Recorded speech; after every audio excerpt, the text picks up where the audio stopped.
ایوار باش تماشاوانین گلک هجا جردم برنامه مایی که خالی بخیر بین تواری ایروجی تقینین ایروین عراق او هفرکین سیاسی ایرو گلک تقین لعراق قامین تماشاوانین نجال بغداد بلد لکربلال حلال باجار کرکوک گلک تقینین خواکوجی بوم رشکری هر وا اتومبیل بوم رشکری تقیان کو ایروجی کش هلکتنین مراسم کا اولیا شیعیان بولی عراقی و تدا نیزی صد کس لهمو باجران هاتنا کشتن و گاو بو گاوش اجمارا کشتیان یا قربانیان بر بزیده بونه دیچه اوش بلی که به دهان کجیک بریندار بونه اوه این بینه دیمنه تقینین ایروین باجار عراقی دیدمه که دا که عراق دنها دا روش و کریزه که سیاسی و اداریه کویر در باز دبنا کوکی و افریقیان آلیان سیاسیان عراق تایبتی آلیان سرکی هیچ تاب دیمایی نهاتیه جبو چاره سرکنا روشه هر وها دابشبونا وان کوتلین اساسیان عراق لسر دو برایان جه سندان باوری نوری مالکی پشتوانی کرن جنوری مالکی گلو اف کاودان و اف روشال عراق که روجه ایرو هیا چنده او گریدای نکوکین سیاسی اکی گریدای نکوکین سیاسی به هیا چنده پیوسته نکو که اف آلیین سیاسی جبو روشا گشتی جبو برجواندیا گشتی پیوسته چه میکانیزم بگیر نبر و بتای بجی لکردستان جی و کوهند بینن لسر چاپمنی هیان ها هند جیاوازی ج سر روشان های عراق درده که وهوله بتایبتی هر دو آلیین خودی پروژه اتفاق استراتژیک و تا پارتیوی کتیم ولی برزن تقينا وكان امر العراق وناكوكي سياسي كان الامر العراق دا وكو ايوه سر ميديا كان بينيتان چندين تقينا لا بغداد بلد ولا كربلاء ولا حلا ولا كركوك لا چون زور ناوشي تر العراق رويان دوا الانجام ام تقينا ودا كموي خوكوجي او اوتومبيلي بومب رش كراوبون نزيكي صد كس كوجراون او رجي كوجراوا كانيش لزیاد بونده هر وابدان کسی دیگهش به گمان بریندار بونه لسه عراقش ده و کوی وزنن عراق ل کریز و قیرانی کی قولی سیاسی در باس ابه لسه دانا کوکی عراق لسر دو بره پار وکرا و دابش کرا و برای دجی مالکی برای لگل مالکی سروک زیران عراق بولستانوی متمانو بومانوی عمل ده صلاة ده بتبتي لكردستان شا بيجمان استجي أوازه كان أبينريتو كو شابمني راجينيتو كو هو تبيجي أم بارتيانا أنكو بربرساني أم بتبتي هرتو بارتي سريكي كردستان واتا يكشتي أو بارتي أمر شيء سا إراقة تروجفوا أما تاشين بيوست بو جرجيا سياسي وناكو كسياسياني و بشار سر نكري ما بيني لاين سر كان إراق بله يكان بيونديش من ليزا لشاري سليماني ليزا خان بله فرمو یارو باش باشتر بله کاکا کال سطوری برنامجتان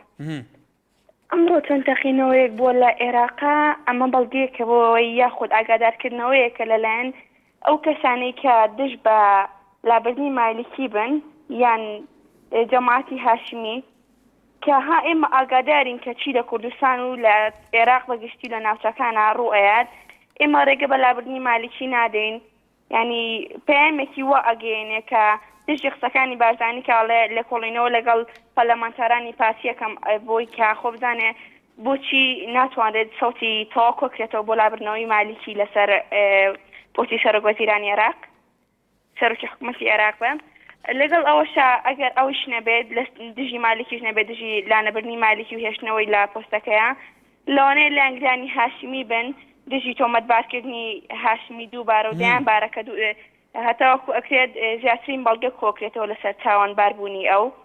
من كم تنها أوانن كدجبة آزادين ودجبة آزادي دربرين وبيروران دجبون بله إما تاكي تاتنا بيش أكيد بله ليزا خان سبب وسرنجي تعالى لشاري سليماني بله على فرمو أم كاتو باش همو كاتيكت لباري سوري أمرتا براسي من نازم يعني أم كيشانات جاري إما لناو خومانا كيشتكاني ناو خومان سارسل نكردوا سيركين إما فنابو كيشي بغا أبينو أسين ناو كيشو موضوع كاني بغا ودوي أوا أم ناكو كي سياسانا من نازم حتى كي بوشي ويا أوا ببيت سارسل أمينيتو ودوي أواش بو طارق هاشمي باشا أقل بيوستيش أكاد با طارق هاشمیش ڕادستی دادگا بکرێت چونکە سێرەکەی ئەو تەقینەوانش کە ڕوئەیە بەهۆی ناکۆکی سیاسیەوە ئەگە ناکۆکی سیاسیش نەبێ بۆچی ڕوئەکەنە پارێگاکانی با بڵین پارتی یاخود هەج لایەنێکی کە بێ دوای ئەوە سێرەکەین هەمووی بەخوا کوڕی فەقیر و هەژار لەو بینایەتیا ئەچێ هیچ کەسێکی کە نابینین گیانی خۆی باخەتکە هەمووی کەسی بێتاوان و هیواداریشم ئەو ناکۆکیە سیاسانش با زووترین کات چارەسەر بێ بۆ ئەوەی چیتر ئیتر قوربانیمان لێ نەکەوێتەوە بۆ ئەوەی چیتر دایک جەرگی با ڕۆڵەکە زۆر سپاس سپاس کارزان لە بنەسڵاوە کای کارزان فەرموو ئەم کاتت باش هەموو کاتێکت دەستخۆشی و بەرنامە تەوەرە لێکم بەڕاستی و تەقینەوانی ئەمڕۆ بەڕاست وەزع عێراقی تێکدا بوو بەڵێ وازی عێراق لە ڕووی سیاسیەوە لە ڕووی ئیداریەوە کێشە هەیە ئەمە وازی ئەمنیش کێشە هەیە بەڕای توای کە مۆزە چارەسەر نەکرێ ڕەوشەکە بەرەو چارەسەی کەڕوە بەڵێ بێگومان ڕۆژ عێراق ڕۆژێکی ناخۆشە لەلایەن سیاسی و ڕۆژ وەزعەکە باش نییە ئەوەش تاثیر کردە سەرەوەی کە لایەنی ئەمنیشەوە باز نەبێەوەی بڕوای من لەمە دووە ئەو وەزع ئەگەر بەسەی سیاسی چاک نەبێ ئەو وەزعی ئەمنیش بەرەو خراپتر دەڕۆ لەبەرەوەی ئەلو بەڵێ کای کارزان بەڵێ سپاس وەزعی ئەمنی عێراقیش پەیوەستە بەو وەزع سیاسیەکی ئێستا لە عێراقدا هەیە بەڵێ سپاس پێویست دەکات فەتاح لە وڵاتی نەروێج کایک فەتاح فەرموو کە قسەم نەکردووە ئەمە قسە بکەم قوربان کایک فەتاح فەرموو کایک فەتاح باشە بە قوربانم وەڵای ئێمەمان لەسەر تەوەرێ قسە بکەین ئەو بینی مالیکی و مەسعود بەرزانی کە ئەو شتەوای لێ هاتووە گەورە بووە بەڵێ ئەوە پێم وایە گە چارەسەر کرێ باشترە تا ئاوا بمێنێتەوە معەلەقی و خەڵک زەرەری لێ بکە و بوجەی خەڵک ئاوا ڕاوەستێ و شتی خەڵک ڕاوەستێ و بازار وەستا و هەموو شتێ وەستاوە ببوونەوە بەڵام بەم شێوە ئێستا بەم میکانیزمانی ئێستا هەیە ئەگەرەوە تەوەرەکەن لەسەر هەموو هینەکە هەچەند پەیوەندی بە تەوەرەکەی تۆ نییە لەسەر هەموو پارچەکانی کوردستان نازان بۆچی تەوەرەی لەسەر کوردستان ئێران ناکەنیەوە بەڵێ کاک فەتاح سپاس بەڵێ داوایشمان دەکات مەسعود بەرزانیە سەرۆکی هەرێم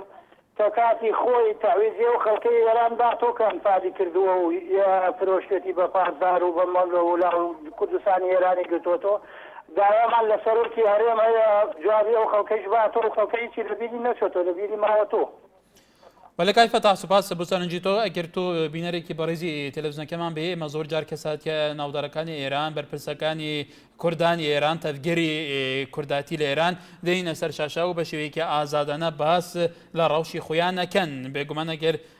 ئەو سەرنجی تۆش لە بەرچاوی گرین سپاس فاتمە لە شاری سلێمانی فاتمە خان فەرموو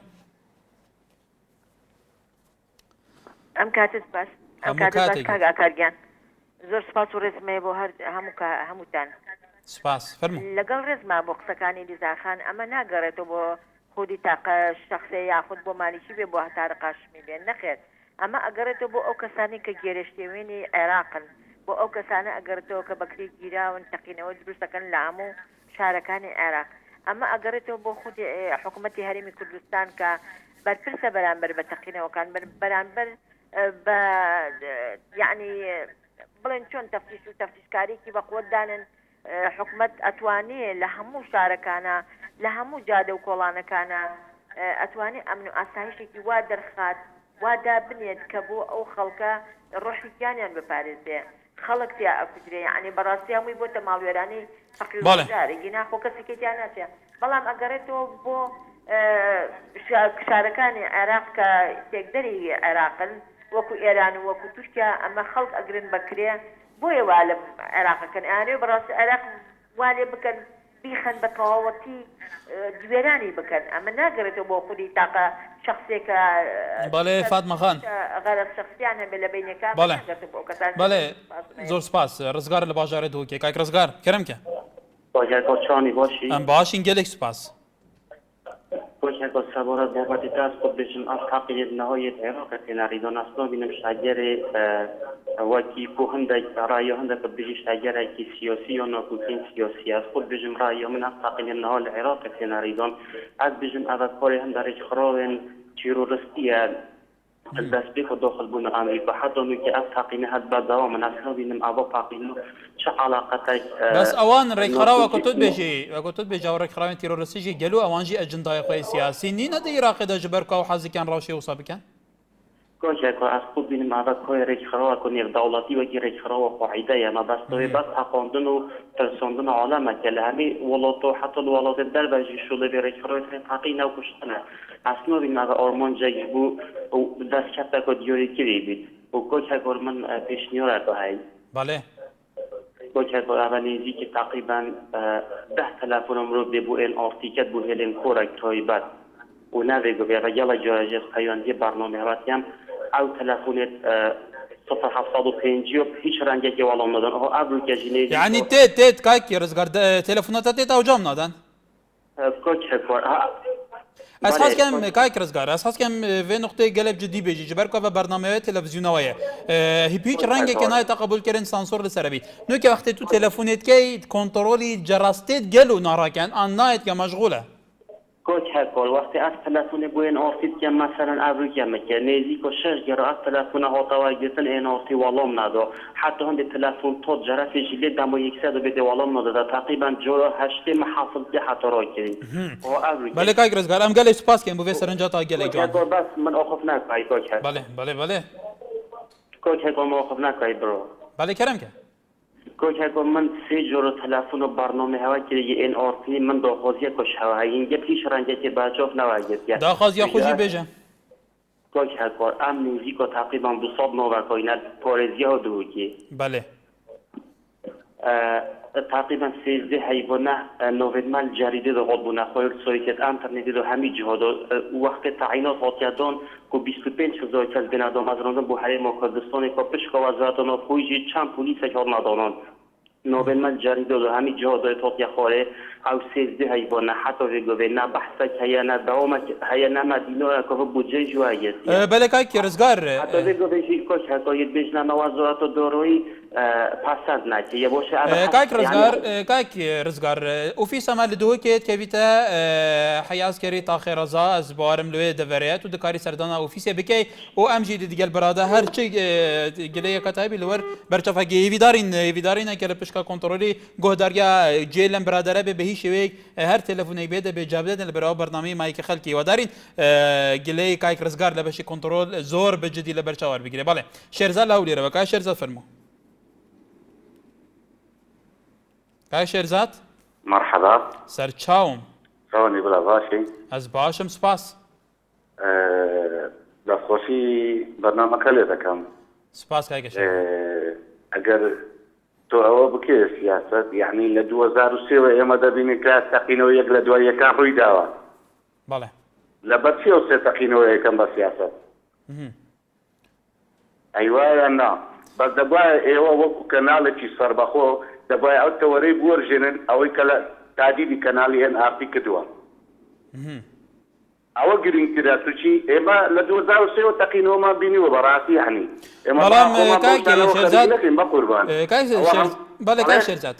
لەوە لەسەر ئەم بابەتە دەمێکی ڕەوشەی عێراقی ئەمنی بەرەو پێشەوە ڕۆیشت بوو ئەو کاتە هێزەکانی ئەمریکا تێبێسە هێزەکانی ئەمریکا نەماون حکوومەتێک هەیە حکوومەتێکی بنگە فراوان هەموو لایەنەکان تیا بەشدارن لە ئێستا دەگەلێک جار چاودێرەکان ناڵێن ئەمە قسەی چاودێرانە هەر کاتێک ناکۆکی سیاسی لە بینی لایەنەکان بۆتەوە ڕەوشەی ئەمنیش تا ڕادەیەک تێکچووە ئێمە باسەوەیکە ئێمە تا چەند پەیوەندی بەو ناکۆکیە سیاسەنە بەڕای ئێوە ئەگەر هەبێت تا چەند گرنگی ئەمە چارەسەر ئەگەر نەبێ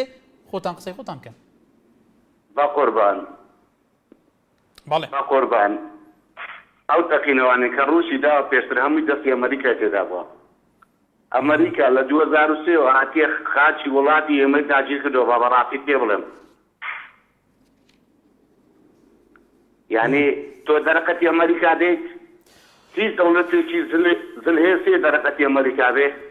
بەڵێ کاک شێرزاد سوپاس بۆ سەرنجی بەڕێستانیش شکری لە دووەکەت گەلمەیە کاک شکری کردم کە کاک شکری چونی باشی؟ از باشم سپاس احوال باشی؟ ام باشین کاک شکری تو دانی مسئله وان انفجار و اوتی نکردن و بعد چه مسبب چه همین بخاطر وی کو کرد ایک نینن سیاستا کردا نابیتید هر ایک تستکید بید اگه مسئله کردا ایک دنگ بان ایک رنگ بان چه مشکل کردا ند بود چه عردم بله بله هر کسی که نو ام پیویست ایسان زانای نه ایسان تگهشتی بستان که مثلا گناهی ملتی چنده اما چند سال و زمان ام ملتا یعنی مال نینا دهر نواز بنکشتن مال نینا ده بگا به بیته دست نبن بجاره که تلفون نکوه یعنی بزانی نزانی دوی تشتی بیت اوه یا مالکی اوه یا هاشمی اوه همی دستت که ها کناف کردادا کرده بویو کن یعنی اول چند سال و زمان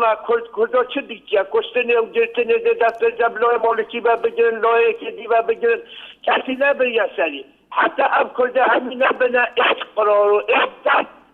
ملت کرده بخوری سیدم بله سیاسی نینا اول حیزبه اول بله کایک شکری بله سپاس بۆ سەرنجاتەژی کە بەڕێزان لە خزمەتی وەرگرتنی بووچوونەکانتان لەسەر تەوارەکە ئێمە بەشەیەکی زۆر ئازاد هەر کەسێکی لێوەش ئازادن سەرنجی خۆتان بێگومان چۆن نیشانەدەن فەرهاد لە شاری سلێمانی بابزانی سەرنجی بەڕێزیان کاک فەرهاد فەرموو ئەم کاتە باش هەموو کاتێکێت باشی بەڕێزم من وەڵای تەوارەکە قسەم نییە بەس لەسەر ئەو بەڕێبەری کەناڵی نالیا چەند قسەیەکم هەیە گەڕێم پێدەین بەڵێ فەرموو ئەوەڵێ کەسێکی حزب هاتۆ بۆ لام کەسێک دا فرۆشتنی کەناڵەکەی لێکردم باشە بۆ نای ئەو کەسە نادا ئەگەر ڕاز دەکەم من دەڵێم ئەگەر ڕاز بگە ئەگەر وایە بۆ نای ئەو کەسە نادا بۆی خۆی حزبەکەشی ڕووسوا بێ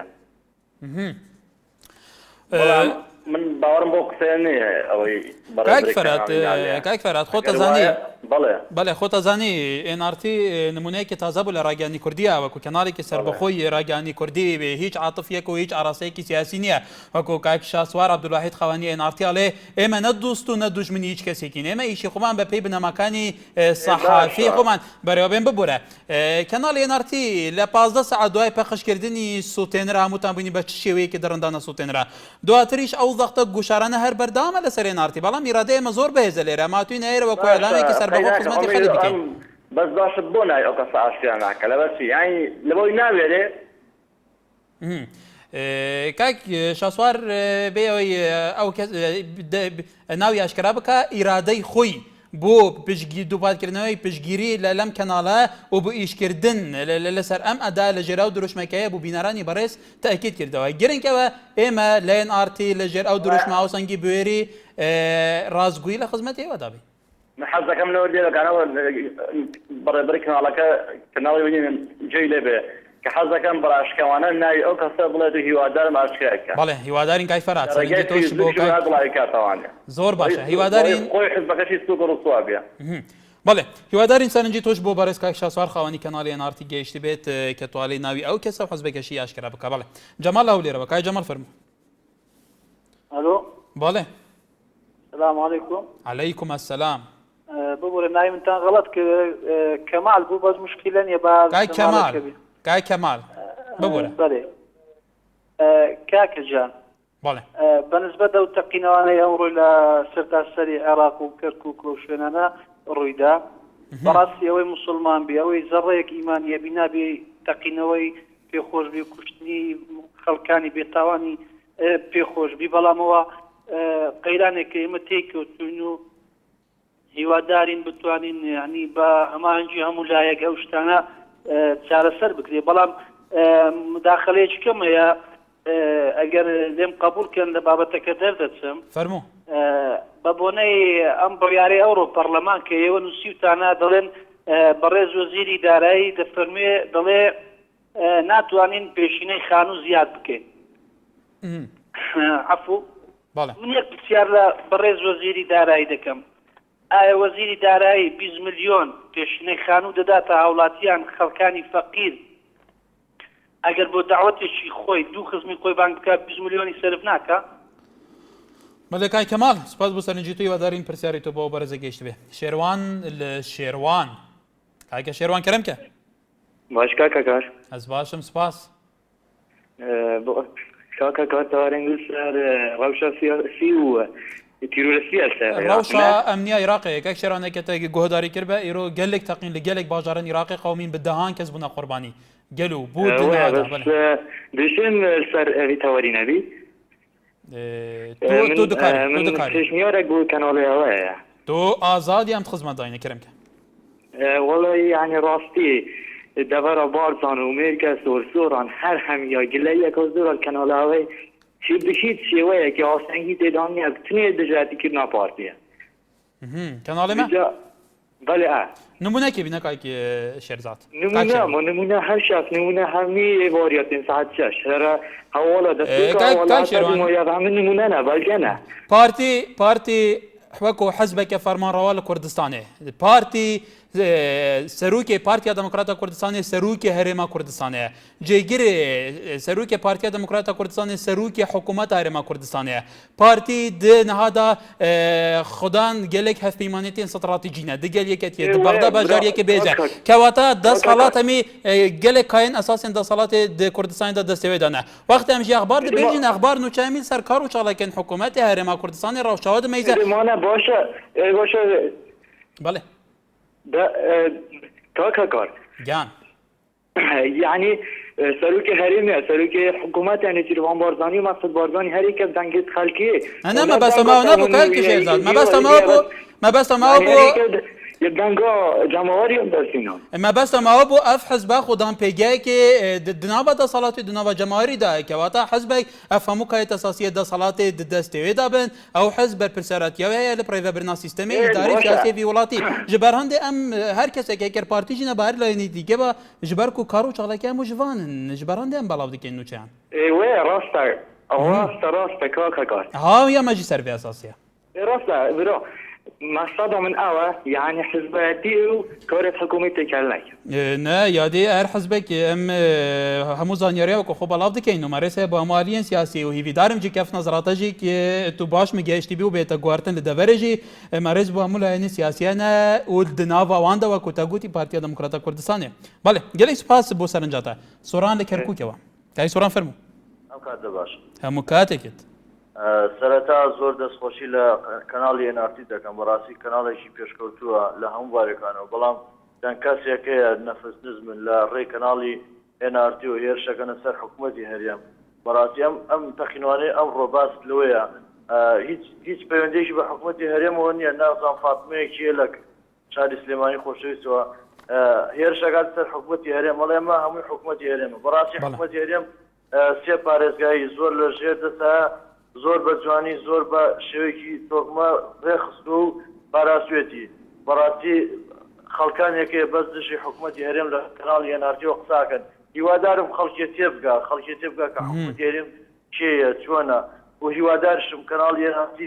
ئۆفیسی سەرەکی لاولێر بکاتەوە دوور بێ لەو تادید و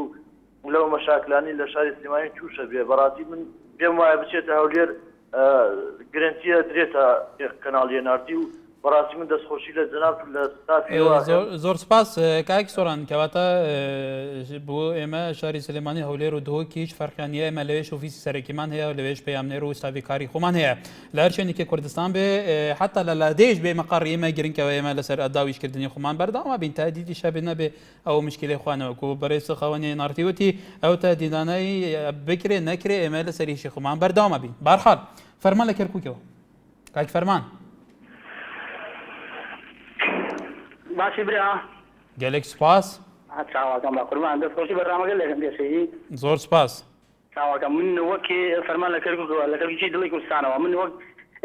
نەتەوەکانی بەرزانی وەک گەنجانی بەرزانی وەک هەموو ڕێخستنەکانی پارتی دیموکراتی کوردستان لە کەرکووک ئێمە ئەو تەقینەوانە هیچ تەحسیل لێەوە ناکات ئەو تیرۆریستانە خامە خاوە ئەوانە وا لەگەڵ دژایەتی سەرک بەرزانێکە بەدەمان بە تەقینە دوو تەقینە پارتی لەکەدارکەن زۆر بەرزانی نەمر چەندەها ساڵ لە شەسیەکەوە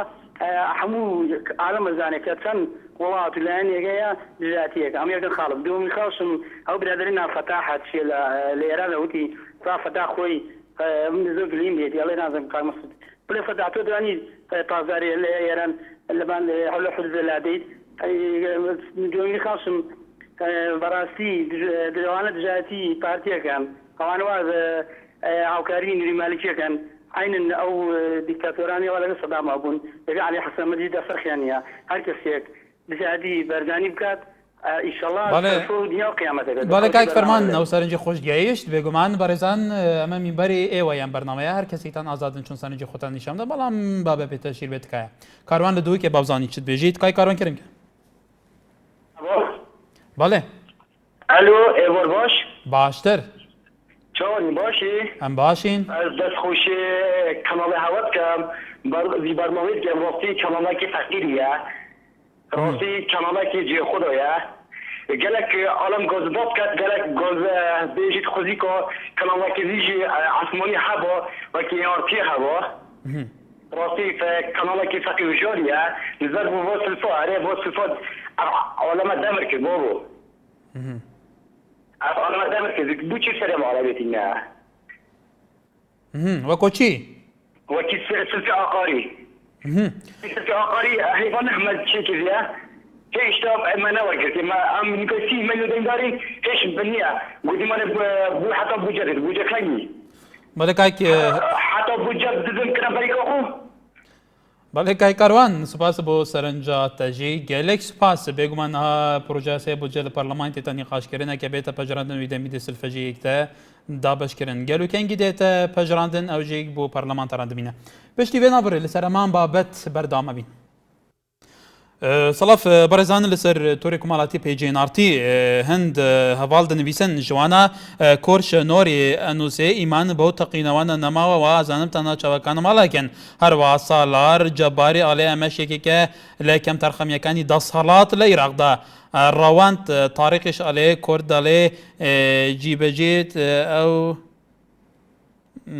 زۆر واضح نییە کومنتێکە بارحال سوپاس بۆ هەمویان بەڵێ بەرزان لە سەرمان تەوەر هێمن لە شاری سلێمانی کاکێمە فەرموو کاکێ من بەڵێ ئەم کاتێدان باشێ بسەراویتان لەگەڵ ئەوڕێ بەردەوامی بەرنامە بابزانین ئەمڕۆ کاکێ من چی لایە لەسەر تەوەرەکە دۆست بەڵێ بەڕێجان بەڕاستی ئێمە وەکو خۆمان لە هەرێمی کوردستانە ئەبێ سپاسی حکوومەتی هەرێمی کوردستان بکەین کە سەبارەت بەم تەقینەوانێک کە ئێستا ئەمڕۆ ڕوویە بەڕاستی کە حکوومەتی هەرێمی کوردستان ئاسایشی بۆ هاوڵاتیان بەرقرار کردووە بڕوا ناکەم لە هیچ ناوچەیەکی عێراق چ لە بەسراوە بیگرێت تاوەکو داخۆ چۆنەڵێ ئەوانەی کە ئاسایش هەرێمی کوردستان پارێزراوی بابێ سپاسی حکوومەت بکەین بەڕاستی کۆمەڵی خەڵک پەیوەندیەکە کام تەقینەوانە نازانم جۆرێک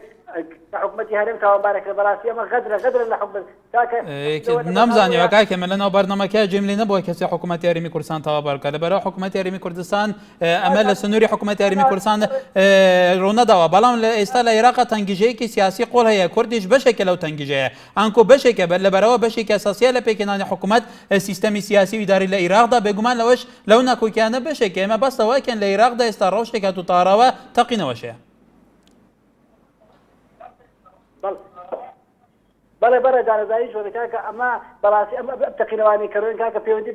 بە شیعەکان و سونەوەکان و هەیە ئەمە بێ خۆمان لەسەر ئەم مۆزوعانە دوور بخەینەوە باشترێکە ئەم کێشەیە کە دروست بۆ بەڵێ کاکێ من بەڵێ سپاس بۆ سەرنجی تۆش محەممەد لە هەولێرەوە بەڵێ سلام علیکم عەلەیکوم ئەسسەلام دەستخۆشیە بەرنامەی لێرەکەم گەلێک سپاس کاکە گەر کەناڵی NRT نەبێ ئەگەر کەناڵێکی نەبێ ئەگەر کەناڵی یەکگرتوو نەبووە ئەوە ڕێگە زیاتر بۆ گەندەڵی خۆش دەبوو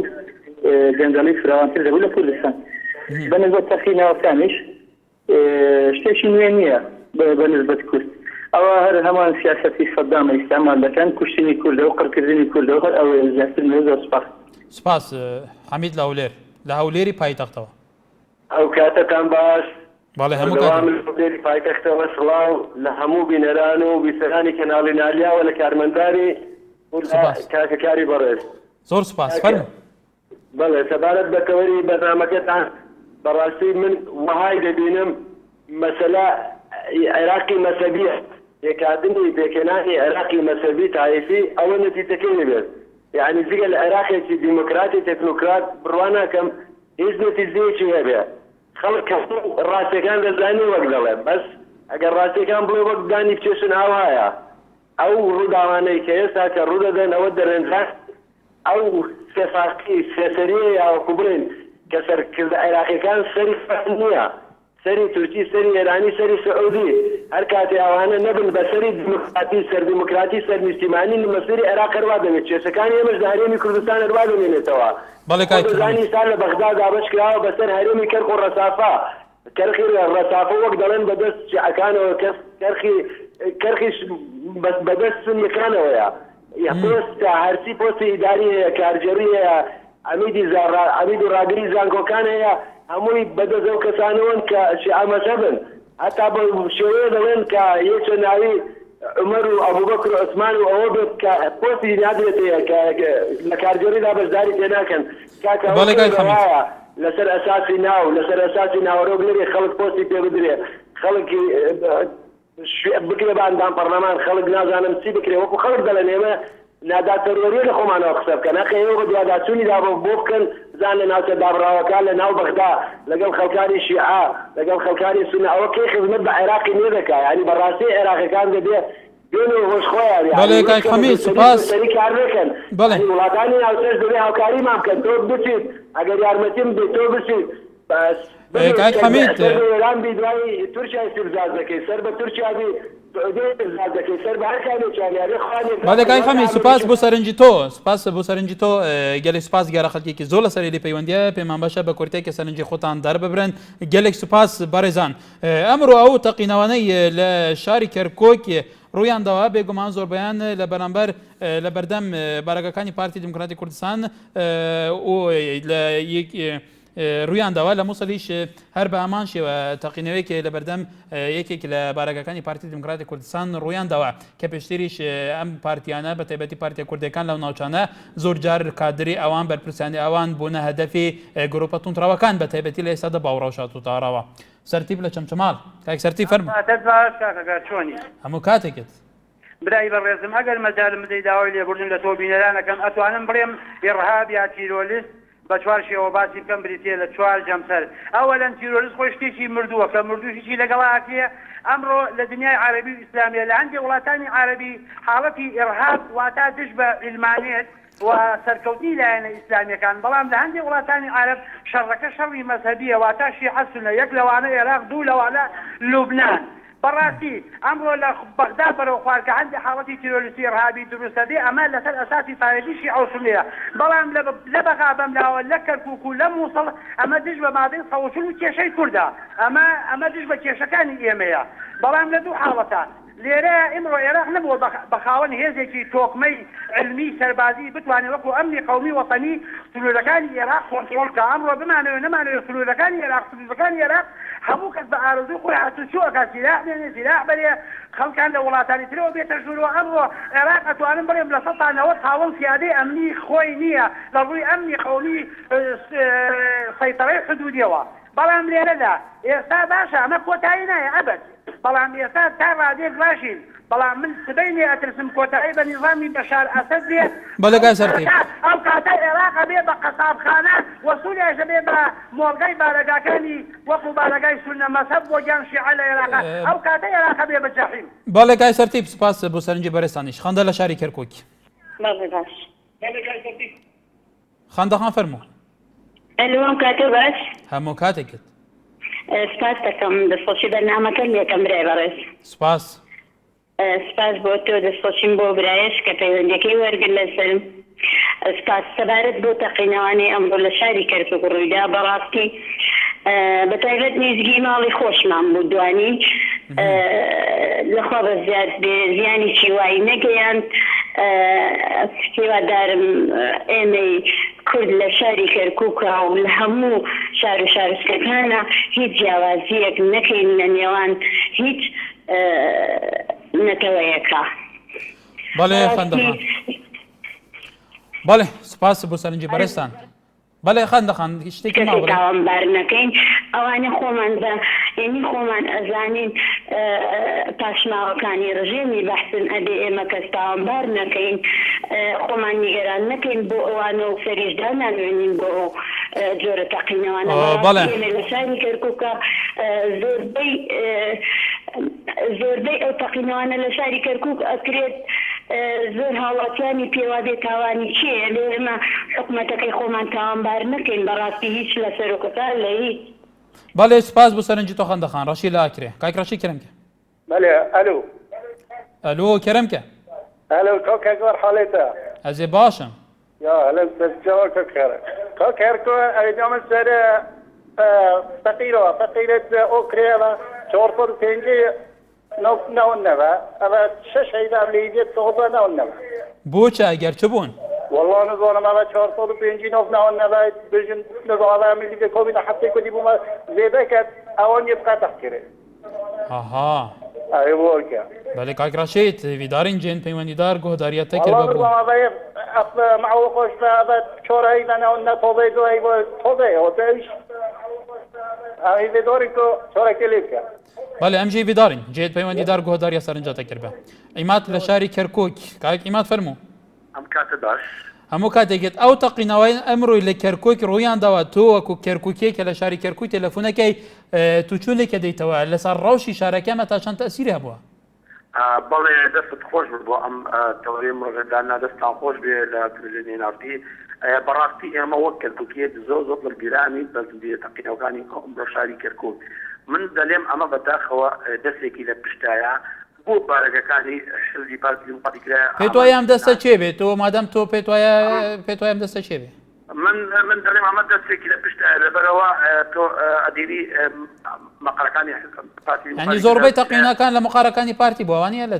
بەڵێ ئەمڕۆکە لە شاری کەرکووک تێگەیەکی گەقرێکی من خۆم لە گەڕێکی ڕەحیماوە پەیوەندی پێوەکەم لە گەڕێکی ڕەحیماوە ساعت کاتژمێر 6 بەیانی بوو ئەوەش مەقالێکی پارتی بوو ناوچێکی بوو لە گەڕێکی ڕەحیماوە بوو نانی ئەمە دڵگران بەم شتان زنجیرە تەقینان من ئەلێم ئەمە دەستێکی لەگە بۆ ئامان بۆ کرایە مەقالەکانی پارتی کرێ ئامان نانی بەداخەوە نانی من ئەوەندە دەلێم ئەمە دەستێکی لە پشتایە و دەستێکی بە تایبەتی لە نەکان دەوێت لە پشتایە ئەمە نانی تۆ دینی تۆ مەقالێک باتەکان بۆ بەڵێ کاکی مات کاک زەحمەت دەوێت یارمەتی بدێ لە خزمەتم فەرموو عمر خۆتان دەزانن لە شاری مسلم عینی هەم مەقالی پارتی ئەکرێ ئاماد بەداخەوە من ئەمەمان دەستێکی لە پشتایە و ئەو کەسانە من هێمە کەرکووکیش وەک کەرکووکێک ئەرێ قەت وورەمان ناشێ بەوە هەر وورەمان بەرزیشە زۆر سپاس بەڵێ سپاس بۆ سەرنجی تۆ عالی لە دووکێ کاک عالی کەرەمکە ئێوار باش باشتر بووتە باشی برا ئەس باشم کەرەمکە وەڵام ممنونم تلفزیۆن خۆی کێم کە و تێلەفۆنە گۆداری بەڕێز بەڵێ پێشنیارێک بچێک بۆ جانابێتایە دوێت بەرنامەوە ئێکلا کری بیتن بوو بابەتە کێمە تەوارەکردنێ هەر کەسەی نێتێک کرد بێت بۆ جایەک بێت ڕۆتبێ منێک ژیان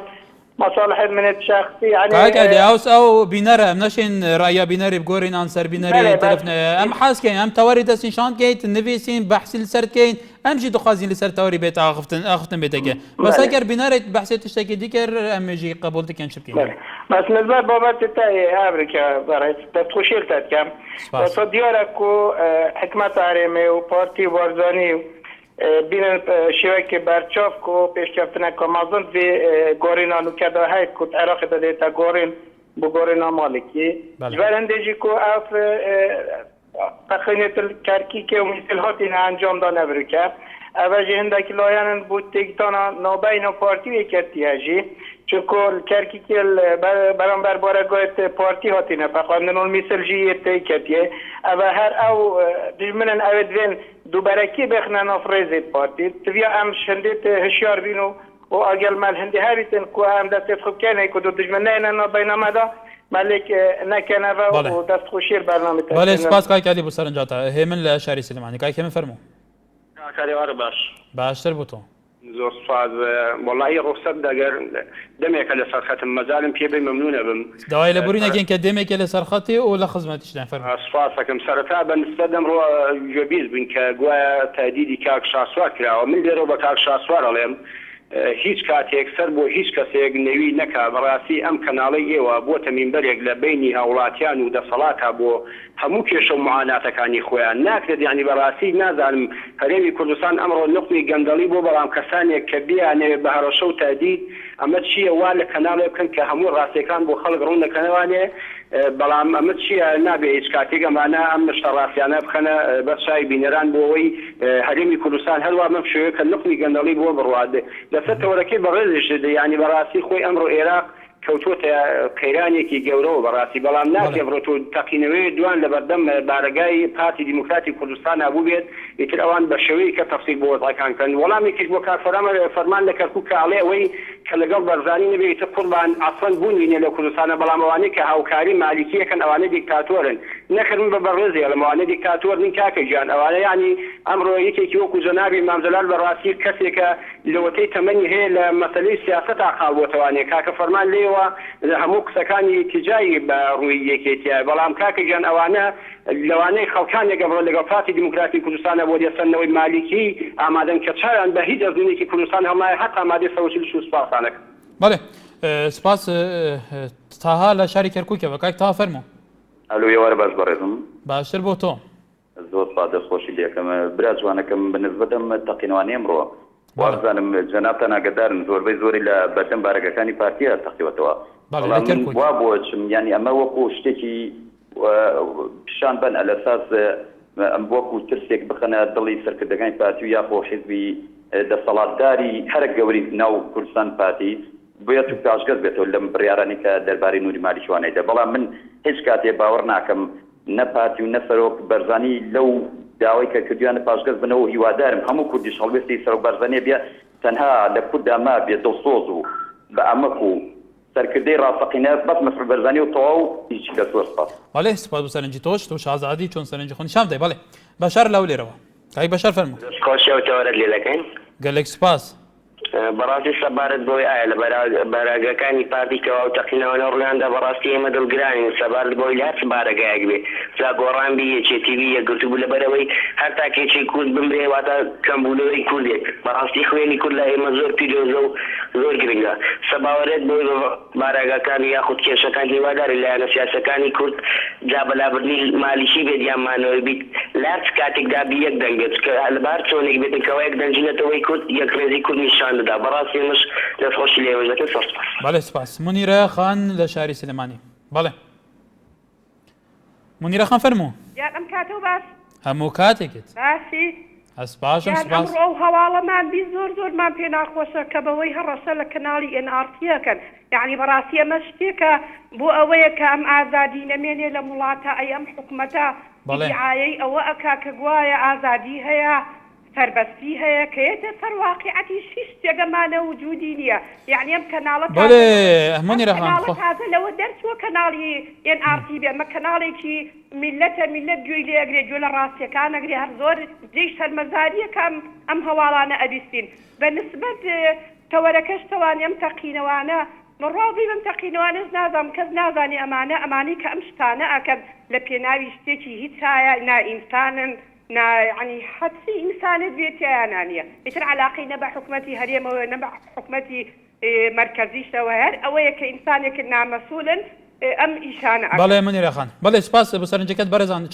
چەند پەیوەندیەکی بۆ ئێمە هات لەسەر ئەو لێدوانان ئەو نووسینەی کە لەلایەن بەڕێز کاک شاسوار عەبدولواحید خاوەنی کەناڵی NRT بەڵاو کردوتەوە لەسەرەوەی کە بێگومان تهدیدەیە و پێشتریشە بۆی کەناڵی ئێمەی سوتاندەوە کە خۆتان ناڵێ بەڵام کاک شاسوار بەڕوونی بەرسیوی ئەوان هەداتەوە یەکێکی لە کەسە دیارەکانی هەرێم وەکو کاک شاسوار لە 20 میلیۆن دلار تەرخان کردووە کە ئەم کەناڵە پێ بکرێ یان دەبێت ئەم کەناڵەدا بخرێ کاک شاسواریش لە بەرسیوی لە بەرامبەری داڵێ ئێمە و کەناڵەکەشمان بوو فرۆشتن نین بێگومان بەڕێزان کەناڵی NRT کەندی بووە کەناڵی خەڵکی کوردستانێ ئەف کەناڵە وەکو کاک شاسوار دەبێژە نە دۆست و نە دوژمنێ کەسێ نییە ئەم زانیاریان وەکو خۆ بوو بینەرە هێژاوە ڤەتگوێزین و ئیرادەمە گەلێکی پێزە کول سەر کاری خۆ ئەم بەردەوام بین بەڵێ محەممەد لە کەرکووکەوە بەڵێ کای محەممەد ئەم کاتە باشم مەڕێت هەموو کاتێکت باشی بەڕێزیان زۆر سپاسەکە بە کورتی لەبەرەوە کاتمان زۆر کەماوە کای محەممەد فەرموو کێشەمان نییە بەڕێزم مەڵایی بەڕاستی بەنسبەتی ئەم تەقینانەوە